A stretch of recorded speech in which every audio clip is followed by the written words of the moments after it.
The revolution will be live.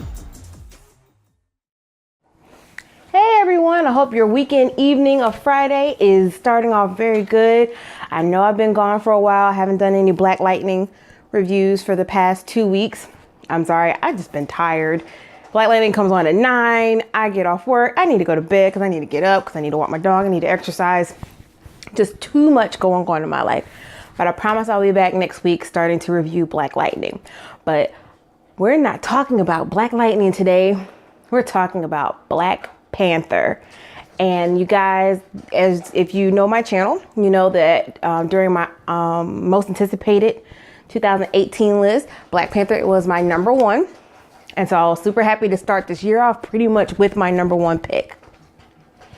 So let's get right into the review. It's not going to be long because I may spoil some things, so I don't want to talk about much because I feel like I'll slip up and say something that someone will find spoilerish. So let's just talk about it in all its great blackness. That's what's great about this movie. Let me just start off right there. The peak blackness, the pure blackness, the strong female characters are all different shades. We just looked so great on that screen. And I loved everything about the blackness of this movie. About Wakanda, about the generals, the warriors, Black Panther, his sister, Lupita Nyong'o's characters. Everything was just great to see. And when they started talking about blackness, they started talking about everything to do with blackness.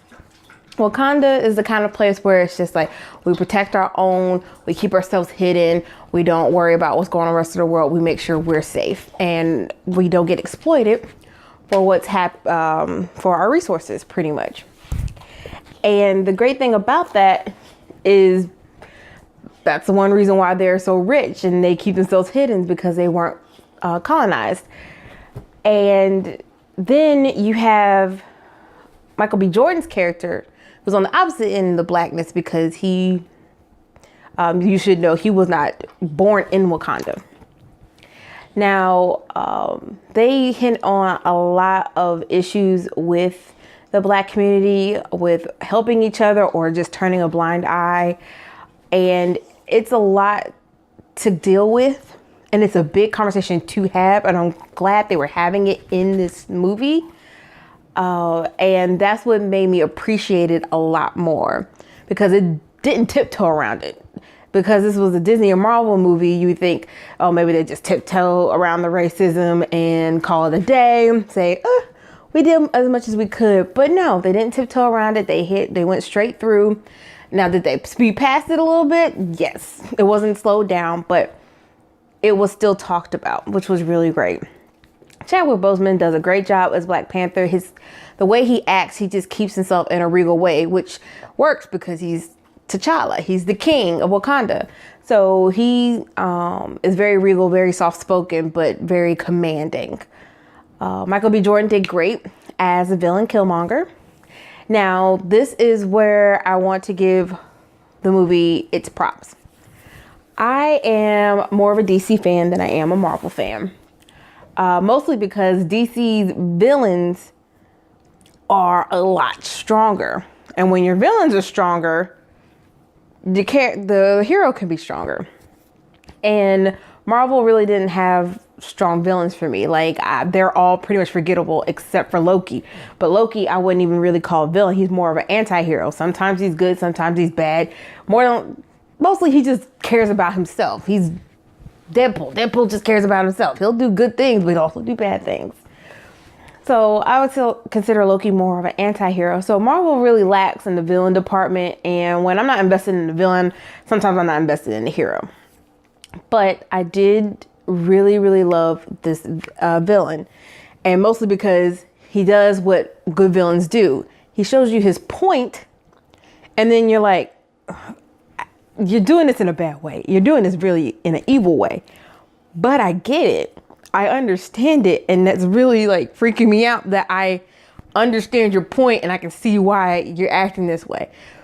So that's what a good villain is. It'll pull you to his or her side. And then you're like, you make a really good point, but I don't know if you're going about it the right way. So that's what was really good about it. Like, I liked the fact that I had a good villain to combat with my hero. Now, the women in this movie. Now, I don't know most of their names. I feel so bad about that because everybody's familiar with Lupita. Denai, she's in Walking Dead and she plays the general. I don't remember her character name. And Letitia is T'Challa's little sister. And she's the smart one. Period, point blank.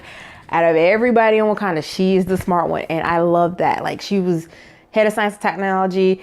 And from what I've heard and read about these characters, she's actually smarter than Tony Stark. And that's what makes this so great for me, because it's showing Black women in strong positions in society. Now, I'm not saying we haven't had other movies or TV shows where Black women are not, but it's few and far between. And I like the fact that this is now on the silver screen and it's a big superhero movie. It's not just a drama. It's it's some type of movie that everybody wants to go see. And that's always a good thing. Not everybody wants to go see a drama. I love a good drama, but not everybody wants to go see it. But everybody goes and sees superhero movies. So that's always a really good thing. And Lupita's character, I love Lupita, period. So whatever she does, it's flawless.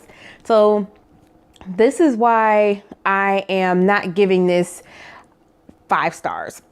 And I decided star ratings are what I'm going to do because they're in the sky like you're dreaming. So there's a reason why I'm not giving this 5 stars.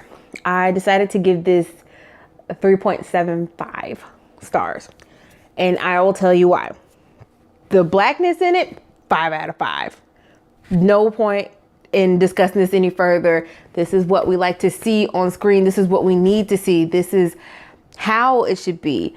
And it shouldn't be that this has to be a revolutionary thing. This should be an everyday occurrence. And hopefully this will start that. 5 star. Now, the 3.75 is mostly for the overall movie.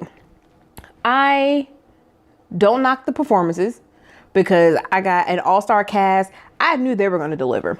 I knew they were going to deliver, point blank, period. I had no problem with that. I had no problem with the director. I knew he was going to deliver. I'm a big fan of Ryan Coogler. The costumes were beautiful, and the costume designer, I hope she gets an Oscar because those were awesome. And I guarantee there are going to be a ton of Black Panther costumes for Halloween, and I might get one for myself. But the reason why it's 3.75 is because, again, this is a Marvel movie. So there is a formula that it sticks to. So it goes A, B, then C, sometimes D, and on occasions there's an E. So I want to make film and I want to write film. So I look at film a little bit differently, and I enjoyed it the whole way through, front to back. I enjoyed it. I enjoyed the music, the drums, everybody speaking their languages, the fact that there's different tribes that have different traditions within Wakanda. It's not just one big tribe. There are 5. And it was really, really, really nice to see how all of them react with each other. So I was super happy to see that. And then, but it's not a like, oh my gosh, this is an amazing movie. It's a good movie. And with good movies, I got what I got. Again, that's why if you look at my most anticipated list, Infinity Wars is in my honorable mentions because it's Marvel. I know what I'm going to get. I'm going to get a good movie. I'm going to have a fun ride from front to back, and it's going to be great. Now, again, this movie was revolutionary. It was great to see it. And again, all that Blackness and all that Black excellence and Black girl magic in this movie, 5 out of 5 stars.